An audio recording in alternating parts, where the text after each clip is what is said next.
Barcelona has defeated Atletico Madrid 1-0. And yes, Barcelona have got the 3 points. We fought very hard within this game and we have suffered to get to the top, but we are on top of the table. We need to support the work that Xavi Hernandez has been doing because we're constructing this team to become the best team in the world, right? We're developing these players. We're trying to make these players better. And at the same time, we're trying to also get the results. It's not an easy job for Xavi Hernandez, but we are actually doing it. We have seen so many players improve in this game that had amazing games, by the way. And at the same time, we continue to go on top of the table and do the impossible. So we are going to be discussing exactly what happened in this game. There has been a lot of funny moments, a lot of bad moments, a lot of great moments. And so again, everything is going to be covered within this video. If you guys are new here, welcome to the family. I'm happy that you guys are here. Please feel free to subscribe to the channel and also like this video. It's going to help this channel a lot. And so again, welcome to this family. And let's talk about the lineup, right? Because we did see a very strange lineup. I would say we saw 4 midfielders and many were asking, okay, are we going to see like a formation of 4-4-2 or like what's going on here? But the reason why Xavi Hernandez has chose Pedri, Gavi, Frankie and Busquets is because he placed Pedri as a left winger. And that basically means that he wanted to give Alejandro Balde all the freedom in the world on that left side, because Pedri does not necessarily act like a true left winger every time he is placed in that position. He usually likes to invert himself and support the other midfielders like Frankie, Busquets, Gavi, and sometimes even the forward line. And then you have all the space for Alejandro Balde to go into. And that was the game plan. And I'm going to be explaining why that was so brilliant coming from Xavi and why that made Barcelona find their first goal within this match. So again, let's go into the first half. We saw a very high tempo type of game. Both came in clearly to score. Atletico Madrid were attacking very well. We saw Barcelona also attack very well. It was a very like counter-attacking type of match. And I expected Atletico Madrid to come into this game and to defend only. But Diego Simeone has built this team to really become a attacking threat, I would say. And they have done that. So I respect Diego Simeone's work. They crossed well into the box, which gave Barcelona a lot of headaches.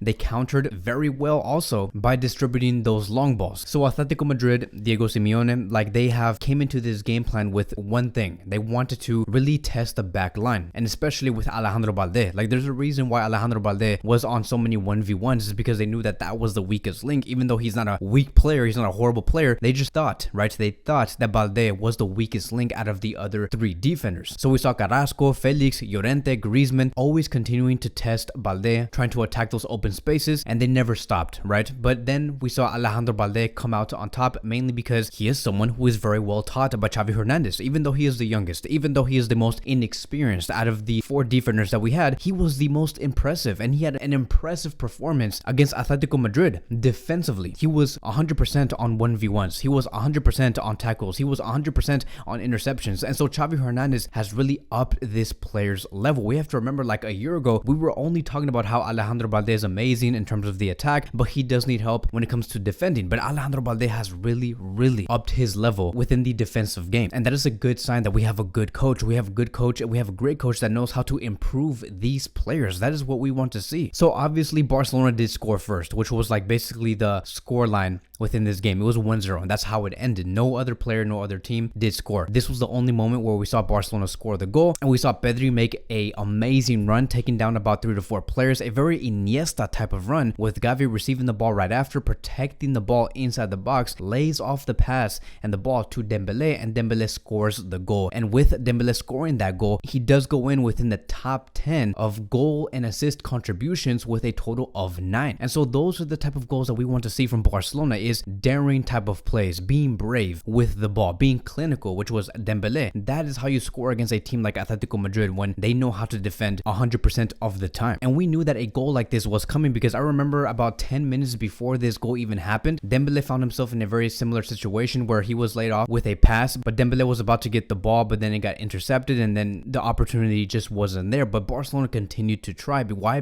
That is because what Barcelona basically did was they focused all of their plays on the left side so Dembele can be isolated on the right. If you look at the graph here, you can clearly see that Dembele was so isolated. Atletico Madrid was so focused on what Alejandro Balde was creating in that open space with Pedri, with Busquets, and all of those players that they sometimes forgot about Dembele being isolated, and that is why Dembele found himself 2 or 3 opportunities of the exact same play on how he did score. Now here's the thing, right? Everything was well. Barcelona looked like they were dominating Atletico Madrid. Yes, Atletico Madrid saw some opportunities. We thought for a second that Barcelona had this game in their hands, but after that 1-0 scoreline, I felt like Barcelona did not understand the game right after, like what type of game they're going to enter after coming out with a lead of 1-0. What do I mean by this? I'm saying like they need to know exactly how the opposition is going to be reacting with them being 1-0 down, right? With Atletico Madrid being 1-0 down, because Barcelona did not react well after they were winning 1-0. The attitude, the focus, the tempo, it all dropped. And this is why you should never get comfortable after you're winning 1-0 or maybe like 2-1. And that is something that Xavi does need to fix, in my opinion, because at any given moment within those, after the 22nd minute when Dembele did score, at any given moment, Atletico Madrid could have easily scored. And then from there, Barcelona would have been in big trouble. Luckily, that did not happen because of the great defense that we have had, which I will talk about in just a few seconds. But those are the exact moments when you are winning 1-0, like those moments right there. 20 minutes after that, we need to figure out how we can improve our game. And again, in those specific situations of the match, when you are in that 1-0 lead, because once we can figure that out, once Xavi Hernandez can get these players correct mentally, physically, and their focus 110% correct, that is where Barcelona is going to find that huge improvement in world football. That is where Barcelona, again, need to improve, and by a lot. You look at the graph here, Nick, it shows you that Atletico Madrid has so much attacking activity, right? So this is a graph of when the team had attacking activity, the higher it is, the more of an opportunity they actually had in that moment and in that minute. And you can see that Atletico Madrid had all of the attacking opportunities, all of the attacking activities in the last 20 minutes of the first half. And so that was very alarming. And we saw two different games, right? There was a different game before Dembele scored, and there was a different game after Dembele scored. And when you are FC Barcelona, and I've always said this, right? I've always said this. When you are Barcelona, you want to put the game away as fast as you can. You want to be winning 3-0, 4-0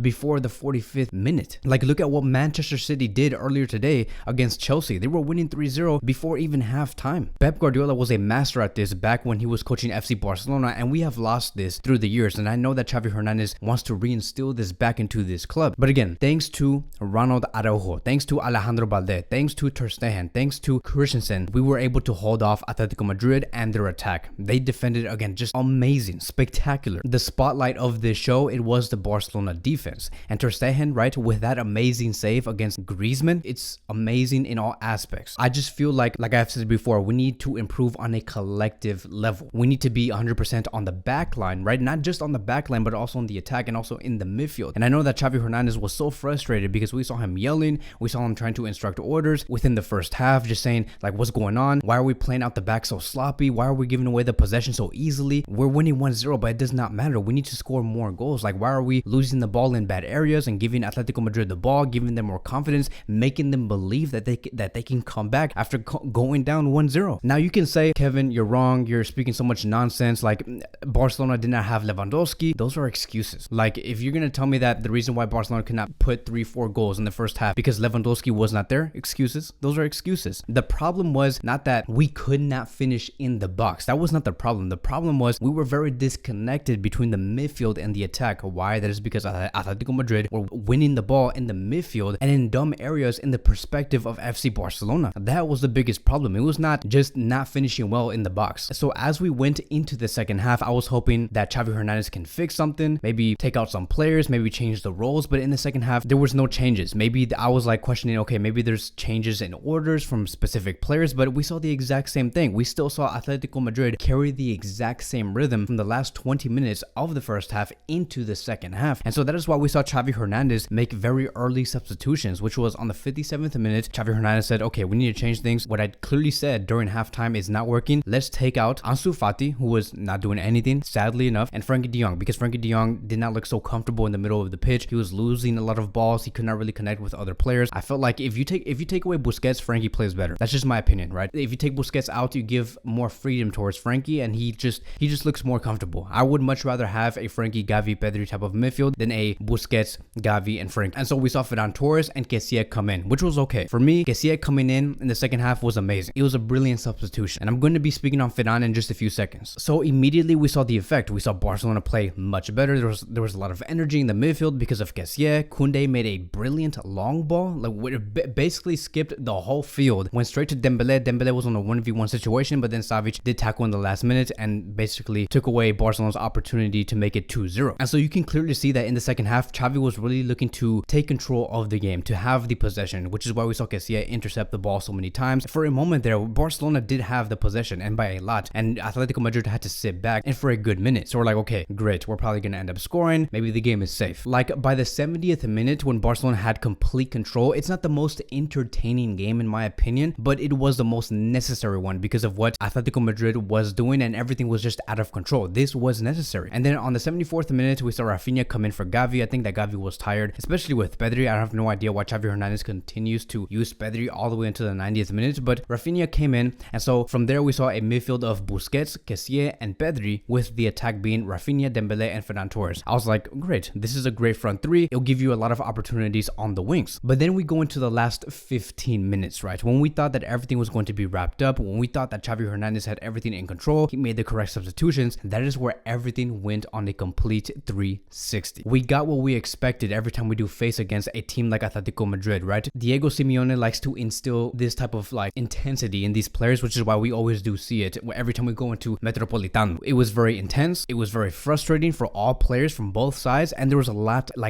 of fouls, and Barcelona could barely play their game. And the same thing went for Atletico Madrid. And there were also many players that were tired. Like I've said, Pedri was very, very tired. He could not really do anything. And for a moment there, I'm like, okay, look, we're in the last 10 minutes. I know exactly how this is going to go down. The ref is going to give us about 6 to 7 minutes of extra time, and we're going to just have to defend our way to the 3 points and to hope that Christensen, Araujo, and Koundé can hold off this game. So it was a moment of suffering. Us Barcelona fans were like, oh my God, bro, like we better not blow this. We have 3 points. We cannot come out this game with a 1-1 tie. We come out with 1 point. We want to be on a 3-point lead against Real Madrid within the league table. And then, so again, there were so many moments of frustration. I remember in the last 5 minutes, including with the extra time, we saw Ferran Torres and Savic go on a brawl on the floor. Like for a second, it was like WWE or like the NFL, but they were just so mad at each other for some reason. Ferran Torres was trying to like tackle Savic. He went over the player. Savic is like, what are you doing? And he puts his arm around his neck, and then Ferran Torres is like, all right, we're gonna go on the ground and we're gonna wrestle this and we're gonna settle this right here. So it was kind of funny because you did not expect to see this from soccer players to be doing that.